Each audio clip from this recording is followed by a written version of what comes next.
masters for as long as we can remember. We've remade humanity 4 times before. Isel, be brave. The gods have to pick someone else. Come on, adventure awaits. There was never going to be enough blood for all of us. So, let's make a bet of it. And the stakes?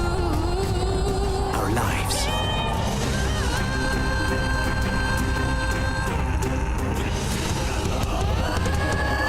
I have a destiny to ensure you do yours.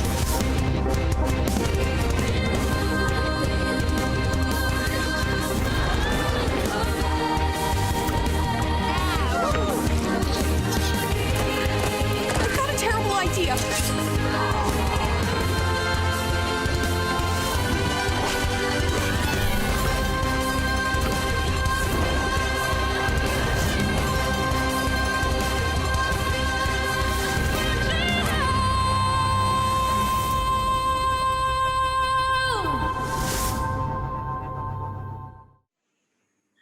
Hello, everyone, and welcome to the Making of Onyx Equinox panel at Virtual Crunchyroll Expo. My name is Kyle Cardine, and I'm an editor for Crunchyroll and Crunchyroll News. Today, we're going to be speaking with some of the creatives and staff behind the upcoming Crunchyroll original series, Onyx Equinox, to get their perspective on what it is like creating the series and more. During this panel, we will also be sharing an exclusive clip, so be sure to stick around. Joining us today are 3 members of the creative staff behind Onyx Equinox. Go ahead and please introduce yourself, and I do have one other question for you. What is your favorite anime? Hi, my name is Sofia Alexander. I am the executive producer and creator of Onyx Equinox, and my favorite anime is Moribito, Guardian of the Spirit. Hi, my name is Marisa Balkus. I am the producer of Onyx Equinox, and my favorite anime, typical answer, but I'm still in the fandom, Attack on Titan. I'm Kuni Tomita. I'm a supervising director of Onyx Equinox. And my favorite anime, I have too many, but probably Spirited Away. Very nice. All right, so first and foremost, I guess we should just get right to it. And Sofia, I'm going to be asking you this question first, as the creator and executive producer of the show. How about you just tell us what Onyx Equinox is and what it's about? Yeah, it's Onyx is a story about Isel, who was forced to take on a near impossible challenge by the gods during a very vulnerable and impressionable time of his life, because this is right after his sister was sacrificed in his stead. So he has a lot of anger and apathy towards his fellow man. So his journey is going to be very turbulent. All right. And so I understand, this is a very epic series. It's going to be traveling across a wide span and a wide environment. So what were some of the challenges in telling the story across countries and cultures? Well, telling the story about a different culture wasn't so much the challenge, because based on my personal experience watching anime, I let the characters guide me through the world and through their own culture. So for me, it was more important to create relatable characters who the audience could connect with. And so I hope that Isel and his friends can be that. And truly, as we travel throughout Mexico or Mesoamerican Mexico, we get to experience what it's like during that period of time. Very nice. So you mentioned Mexico, but I am curious as well, and this is open for everybody. What are the specific cultures that we are going to be experiencing in this series, and what specific elements do you think I should watch out for as a viewer? Well, it's a very difficult question, because as much as I want to tell you everything about what we're going to be seeing and the cultures that we will be including almost for the first time, I would like to say, at least from what I know. When we aired the trailer, a lot of, well, I guess Onyx fans actually managed to guess correctly or point correctly at some of the locations we're going to be visiting. And one of them was the Pyramid of the Magician in Uxmal or Uxmal. And for me, that was very exciting. And again, I guess my go-to answer would be to allow the characters to guide you and kind of introduce you to all these other cultures. Yeah, and to follow up to that, I think the coolest thing about this show, developing it and producing it, was the ability to showcase cultures beyond just the Maya and the Aztec. As Sophie mentioned, we are going to go to places that we probably haven't seen before and experience cultures that aren't as widely known, especially outside of people who have studied ancient Mesoamerica. So I think it'll be a really good opportunity to introduce a much wider audience to just the beauty and the breadth of like how many cultures we are exploring within Mesoamerica. Very cool. So you mentioned the Pyramid of the Magician. Is that correct? Yes. Yeah. So where is that actually in Mexico? I'm not familiar. It is in the Yucatec area. It's a heavily Maya populated, to this day, heavily Maya populated area. And in fact, back like about 2 years ago, I was able to visit, which, I mean, it is one of my favorite archaeological sites with my family. And that's during a period of time where I was gathering information and doing some research, taking photos to kind of capture the grandiose, I guess the how big this world is. But truly, there's no way of doing that through just photos, but it kind of introducing that place to the team who have never been to such locations. It was very exciting for me. Very cool. Are there any other like specific cities or towns in like modern day Mexico that the locations in Onyx Equinox are based on? Not well, they are set in real life places.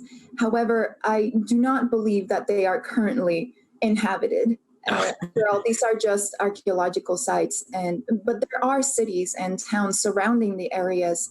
But yeah, they're real places, and I think it would be really cool if future Onyx fans would visit, because then they would be able to see where these characters were and what they were experiences.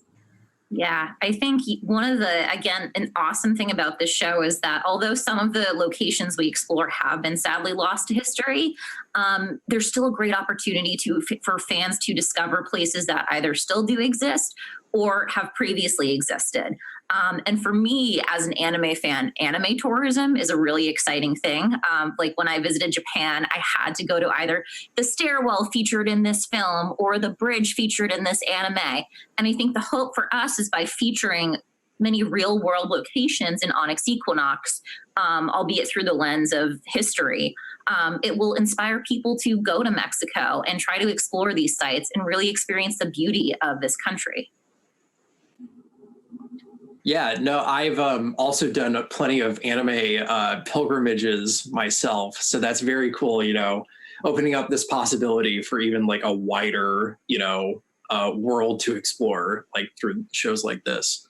So you mentioned the main character earlier, but can you tell me, who's the wider cast that we're going to be meeting in this show? Yeah, so I can't say I have a favorite character because they're all my children in a way, but we will meet a lot of really fun characters like the twins who are professional ulama players, which is the ball game that I'm hoping a lot of people have seen before. They are playful and arrogant because they know that they're really good at what they do. And they unwillingly join Isel in his journey because they accidentally bonded to this ball, which acts as a compass that guides them to their next location. Along the way, we'll also meet some amazing other characters, including Zianya, who is our dark warrior type with a past, Janastiku, who is a priestess, and of course, lest we forget, Yalthul, who is our amazing jaguar emissary of the gods, who I think will become very much a fan favorite, especially because of his dynamic with our main character, Isel. They have just such a fun two-hander dynamic throughout the series, which involves a lot of yelling. But I love that trope, so I think it'll be fun for our audiences too. Yeah, and I just like you said, that trope, it was kind of inspired, or no, it was truly inspired by the dynamic between Gohan and Piccolo from Dragon Ball. That was one of my favorite series, and I don't know, I really enjoy the growth between two characters who are extremely different, and one sees their strength through their, I guess, meekness, is that the right word? And the other being so gruff and used to like a hard life and being all about just the more aggressive part of them. And they both learned a lot from each other, and they had this kind of very interesting bond towards the end. But I do not want to spoil anything about these characters, but it's definitely one of my favorite tropes, and it was kind of obvious for me to add this, besides the fact that there's a very the theme of connecting with others and growing. Yeah, very cool. So you mentioned, I thought that's very interesting. You mentioned the kind of relationship between Gohan and Piccolo in terms of an inspiration for that relationship. Are there any other distinct shows or, books or anything in particular that you drew inspiration from when creating Onyx Equinox? Oh man, I am a huge fan of Legend of Zelda. I guess that was one of my very first kind of inspirations towards learning how to draw. I remember looking at like the little not pamphlet, but the thing that teaches you how to play. I don't remember the name for that, but yeah. Yes, the guide. And I remember looking at the pictures and trying to copy, and that's kind of how I started teaching myself too. But yeah, Onyx is this kind of journeying through this epic, fantastical world, which, yes, it is based off of very authentic and real people and cultures. So for me, that and The Witcher and elements from Rurouni Kenshin and I don't want to say the next one because it's kind of like super spoilery if I mention it, but yeah, I really enjoyed the hero's journey, and that was kind of my inspiration on developing the feel of this world. Very cool. Yeah, no, just even I was very lucky and able to see the first 2 episodes of the show, and just having this, this grand journey, like you mentioned in like Zelda and The Witcher and stuff, I thought, very much came across. So Kuni, I have a question for you. And actually, watching the first 2 episodes, I got I got a feeling that the series is distinctly adult. Yeah. Could you talk a little bit more about the themes that are tackled within Onyx Equinox? So the adult side of this show is, we had to deal with like a death and the lives of, human beings, and then something else, animals or whatever. Everybody, lives and then dies. So, and then unfortunately, even anime, or especially American animation, we can't deal with that, right? But for this, because of this, thanks to, internet and then all this new thing, we could have all that materials that we used to be unable to touch any of that. And then now we can kill any people. And that's very adult theme, and everybody knows that. But for audience for like 6 years and younger, we can't say that. So that's our shows. Like, okay, we get to deal with all this, and then like, yeah, that's a cool part about this show. And to add to that, there's a huge misconception, or at least because of Hollywood and media's limited perception or knowledge of this culture. When we say Aztec, most people think, oh, the tearing of the hearts and the sacrifices. And yes, while that was part of their religion or culture, it wasn't so much because they were inherently violent. Truly, humanity throughout history is inherently violent.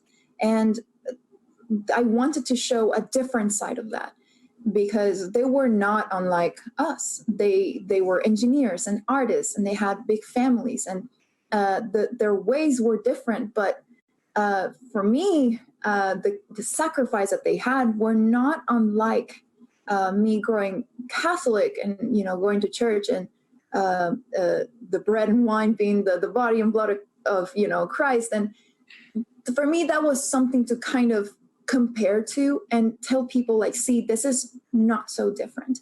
And the violence, I tried to not show as much violence of human against human, but rather the world and the relationship between God and human.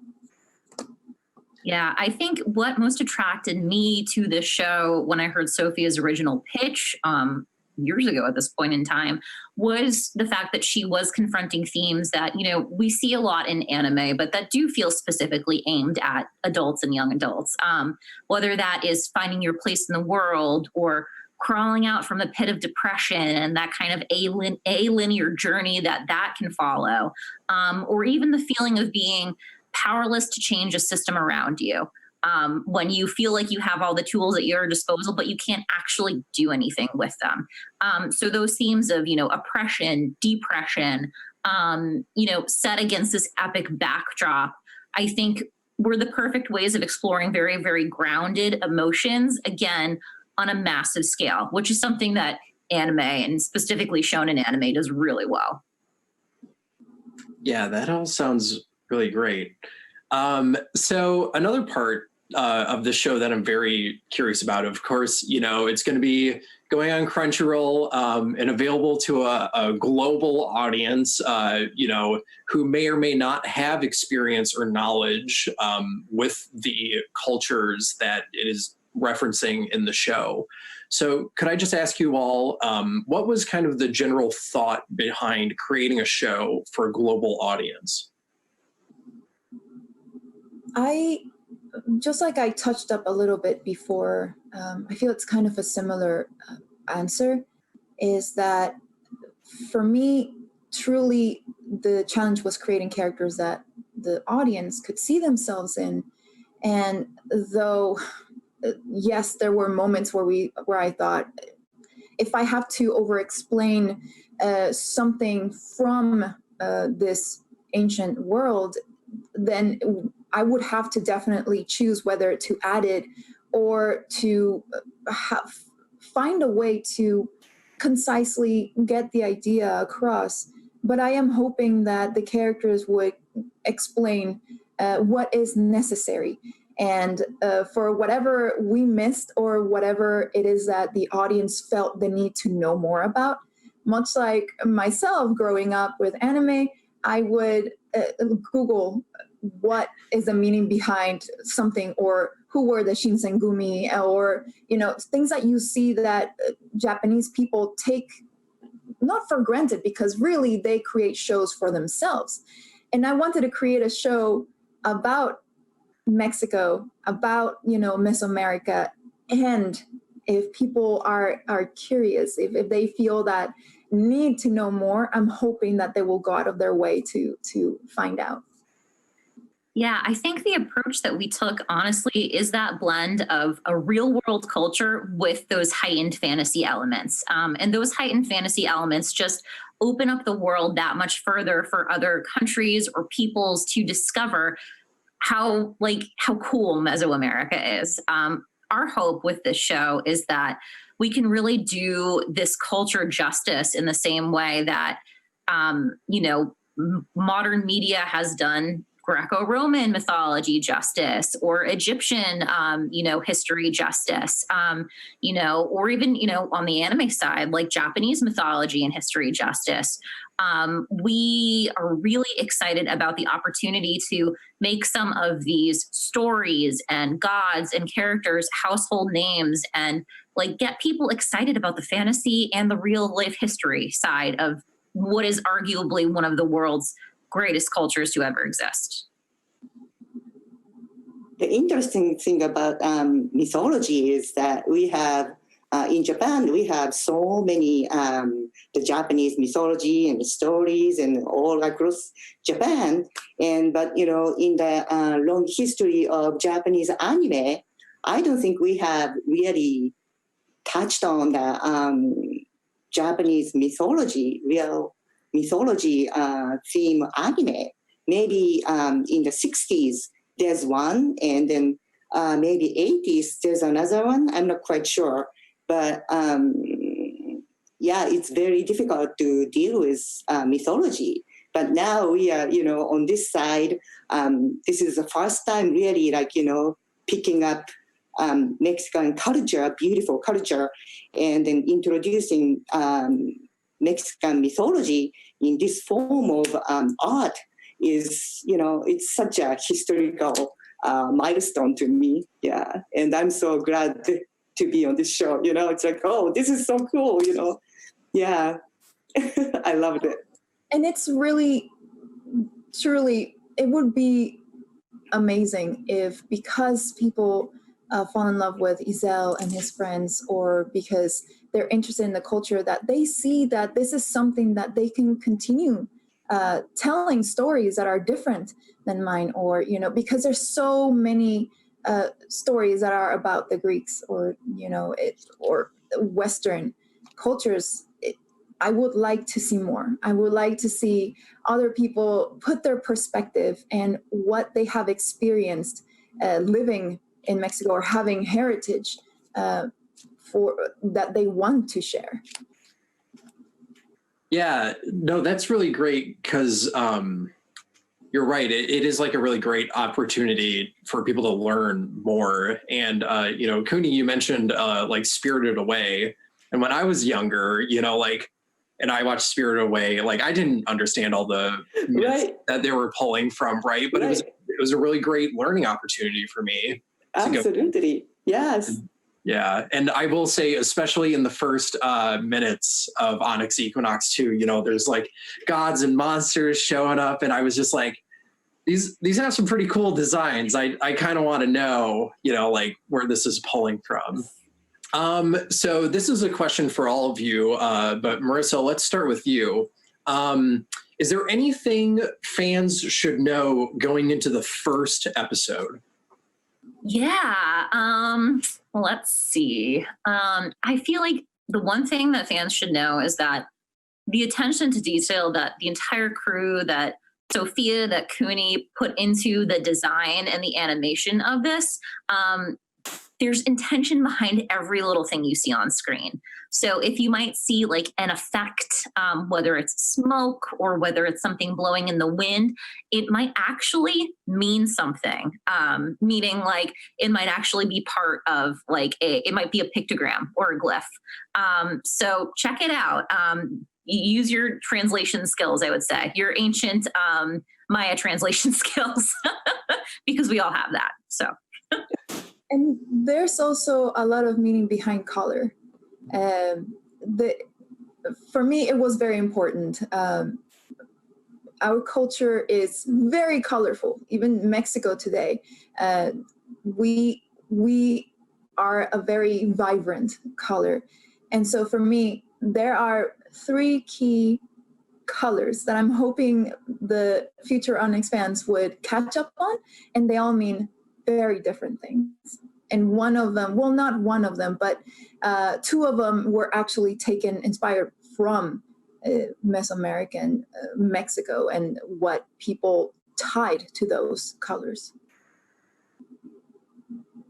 Yeah. Kuni, how about you? What should fans know going into the first episode? The first episode is, we had to deal with a huge god, and well, it's not just only one, couple of them actually, and then compared to those huge monsters, the people are like this tiny, we are like ants, and that was very hard to deal with because it's just hard to compose the shot with this huge figure and this tiny people running around and all that. And so audience should know, like, okay, how did the storyboard artists and directors, we had to deal with how to make this huge gods to make them big, humongous, and how tiny we are.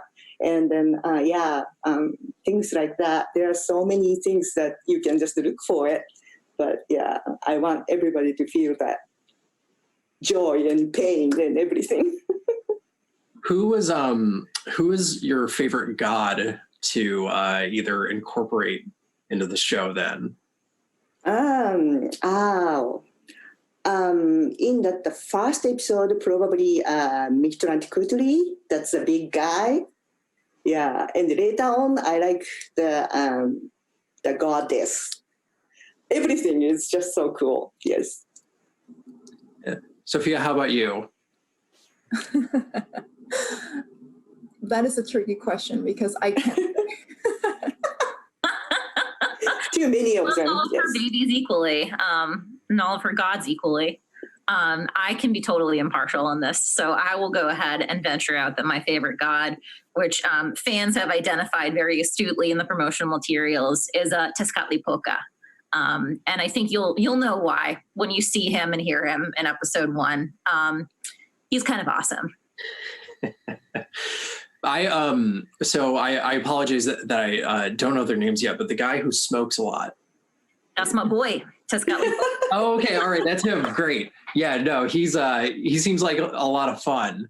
Yeah, and since he's one of the main perpetrators, I'm going to say, we tried to pick up on very specific traits of the gods because they will be taking different forms. So how can the audience identify these gods, not just by voice, but truly by, for example, Tezcatlipoca being, his name means obsidian smoking mirror. So the smoke being what he breathes out. And well, I can't say much, but you will be seeing the iconography of him on other characters. Okay. All right. Yeah, no, actually, I'm wondering now, maybe like where I had or had not seen him in other forms now. So that's very interesting. So my next question is, of course, the show will be coming to Crunchyroll, which is known primarily as an anime streaming service. But as an anime fan, I'm wondering, like, why do you think anime fans will like this show in particular? Yeah, I mean, I think what's the best way to say this? I think what we've done with Onyx Equinox, which is really great, is first off, most of the people on the crew, especially the core creatives, all grew up on anime, or Kuni worked in the anime business in Tokyo and got her start. Yeah, she was a key animator on Akira. She's like not gonna say that, but I'm gonna toss it out there. So, Thank you. I have to embarrass you a bit for your amazing work. But I think, we all have grown up on anime and, loved the fact that it challenged us throughout our entire lives and dealt with themes that were way more adult in nature.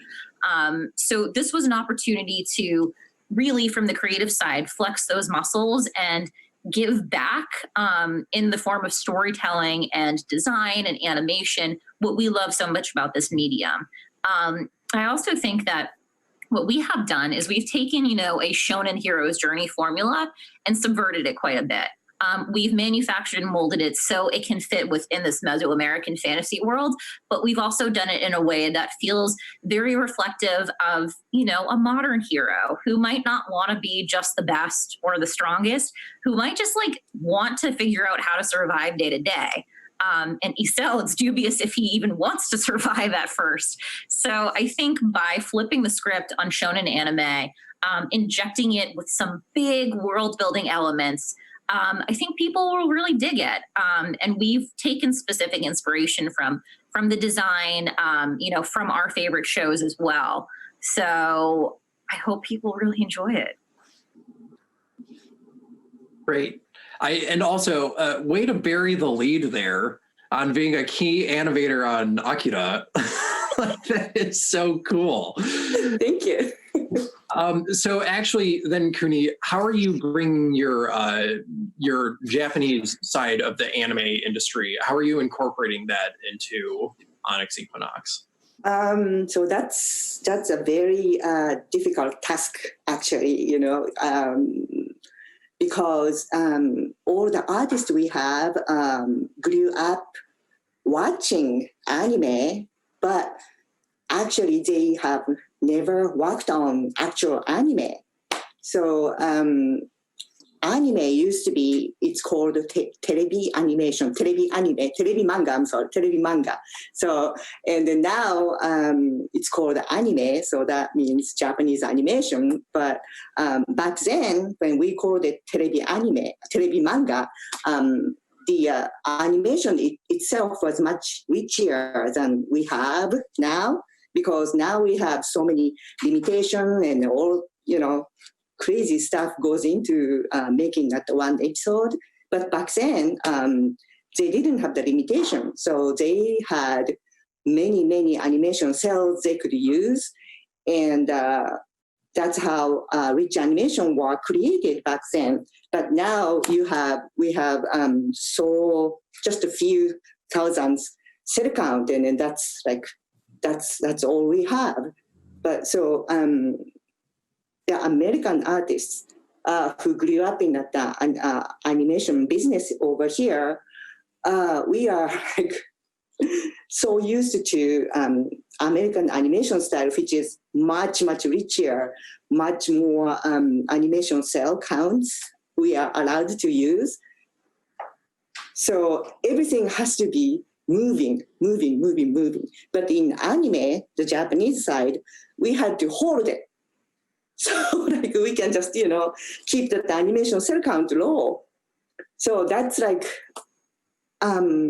you have to, teach our artists, okay, it's nice to just the background people moving around, but we can't afford to do that. We have to hold it.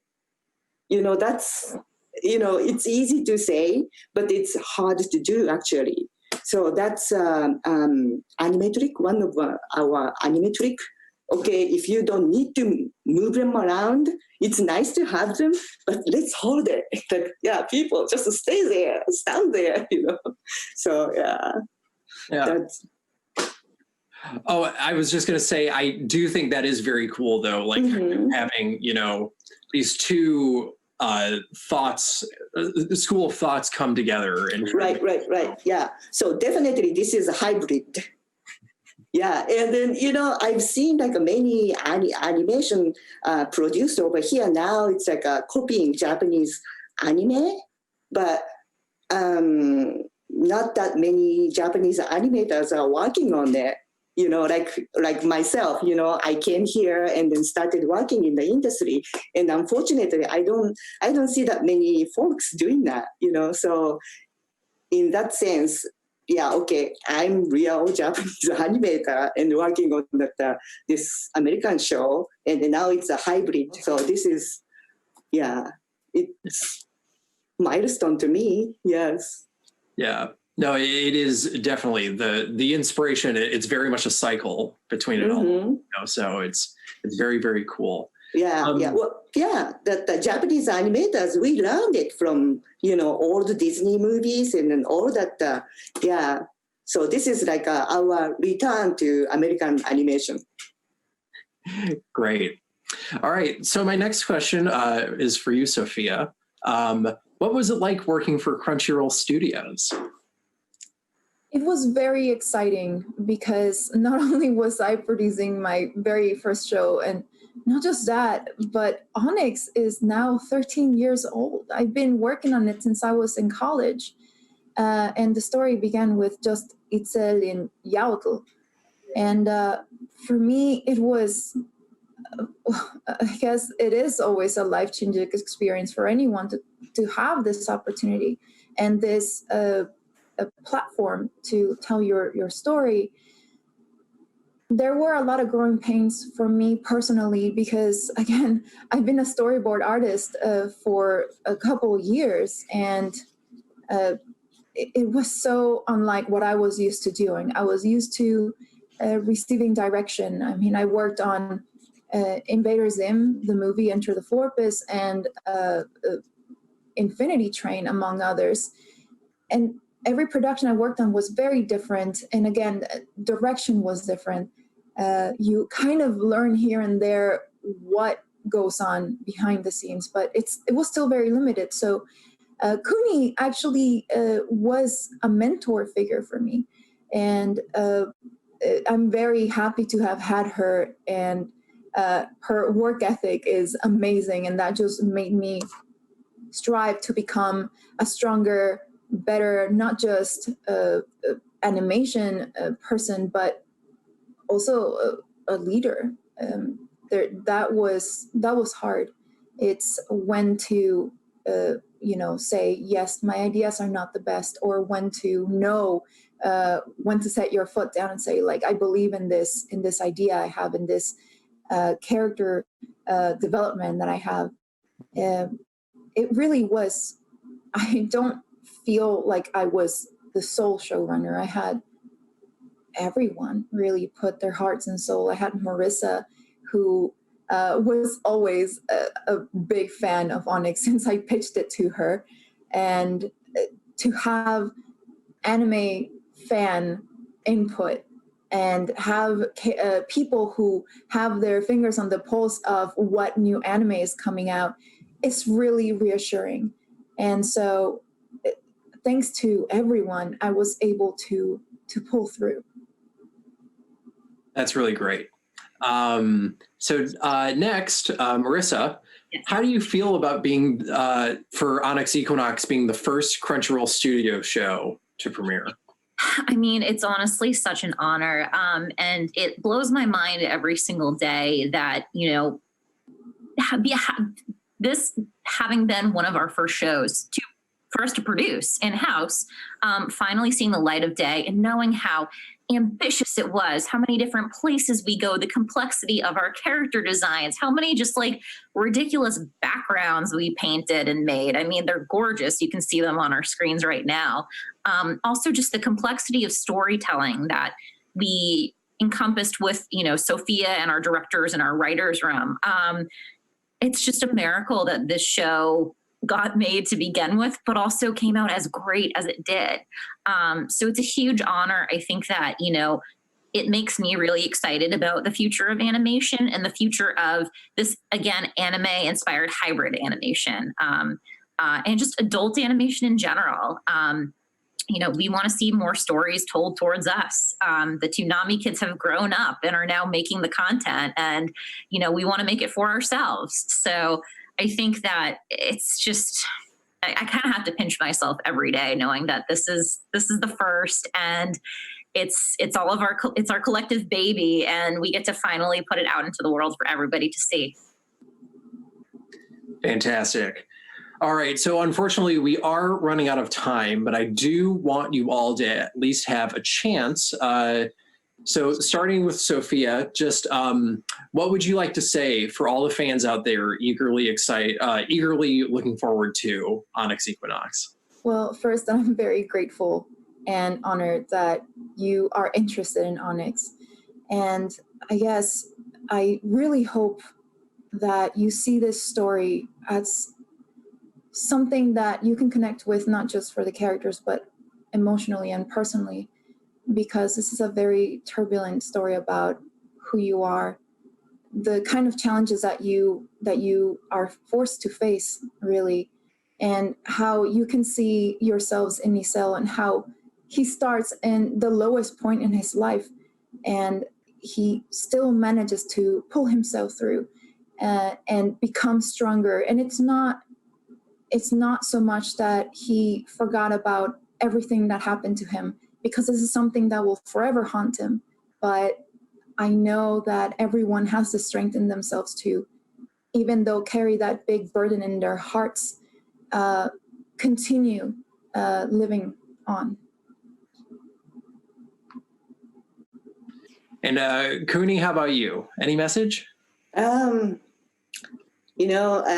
Sofia said it all, but it's a beautiful show. So you just have to watch it and then, enjoy it.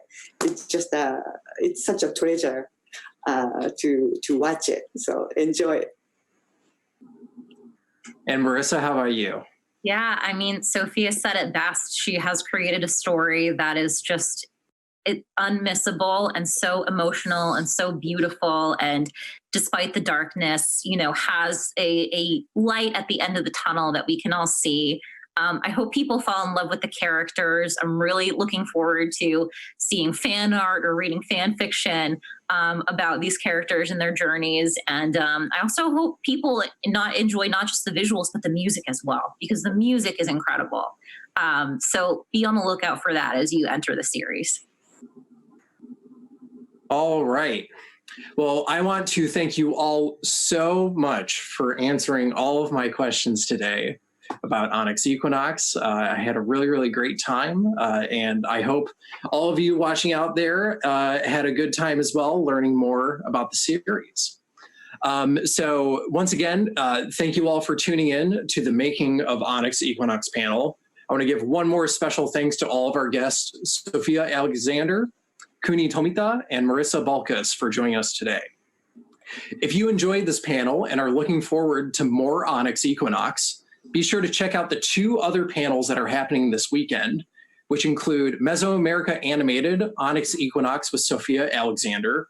That will be on Saturday, September 5th at 12:45 p.m. Pacific on the Crunchyroll stage. And also Mesoamerican Gods, Mythology in Onyx Equinox, which will be Sunday, September 6th at 2:45 p.m. Pacific time on the Hime stage. There is also a special scavenger hunt happening around the Virtual Crunchyroll Expo website. Hidden around the Virtual Crunchyroll website experience are QR codes that unlock characters from the series. And if you collect them all, you could have a special chance at winning a secret grand prize. Also available for free are Onyx Equinox virtual backgrounds to make your next virtual meeting even more exciting, and an exclusive Onyx Equinox digital poster in the virtual swag section of the NCC Super Arcade page at expo.crunchyroll.com. I want to thank you all again for watching. Look forward to when Onyx Equinox premieres. Stay safe, and I hope you have a good Virtual Crunchyroll Expo. Thank you.